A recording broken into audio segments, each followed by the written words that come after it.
আজকে রান্না হবে ঝিঙে আলু দিয়ে রুই মাছের হালকা পাতলা ঝোল।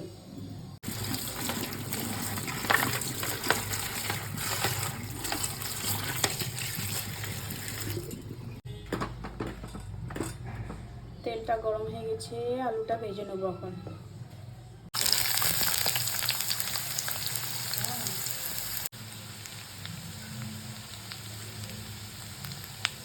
একটু লবণ দিয়ে দেবো,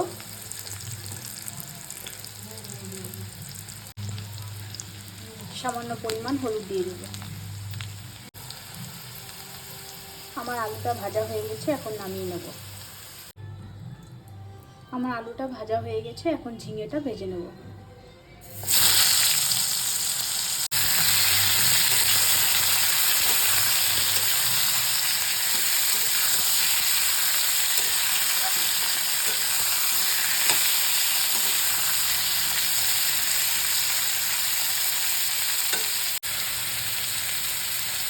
একটু লবণ দিয়ে দিব, সঙ্গে একটু হলুদও। আমার ঝিঙেটা ভাজা হয়ে গেছে, আমি এখন নামিয়ে নেব। ঝিঙে আর আলু ভাজা হয়ে গেছে, এখন আমি মশলাটা বানিয়ে নেব। মশলার জন্য এখানে আমি সরষের তেল ব্যবহার করছি। আমার তেল গরম হয়ে গেছে, আমি ফোড়নে দিচ্ছি জিরে।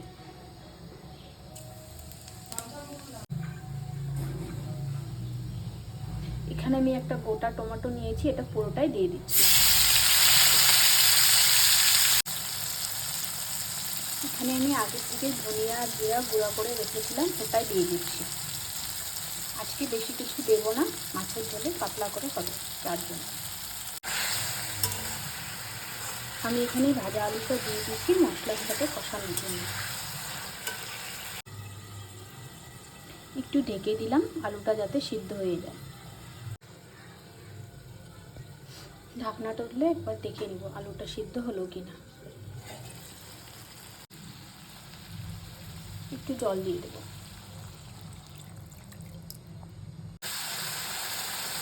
এবার আমি ঝিঙেটা দিয়ে দেবো।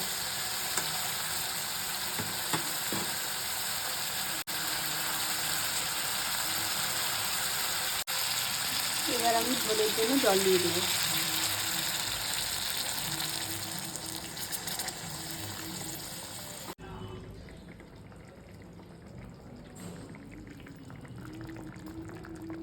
আমার ঝোলটা ফুটে গেছে, আমি এখন মাছটা দিয়ে দেবো।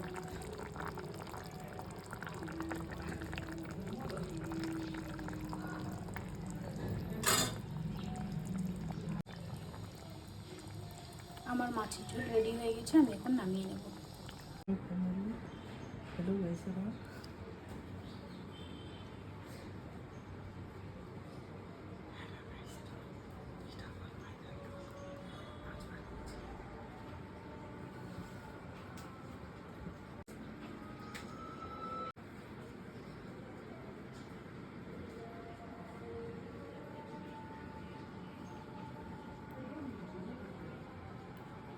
আমার আলু আর ঝিঙে দিয়ে মাছের ঝোল রেডি।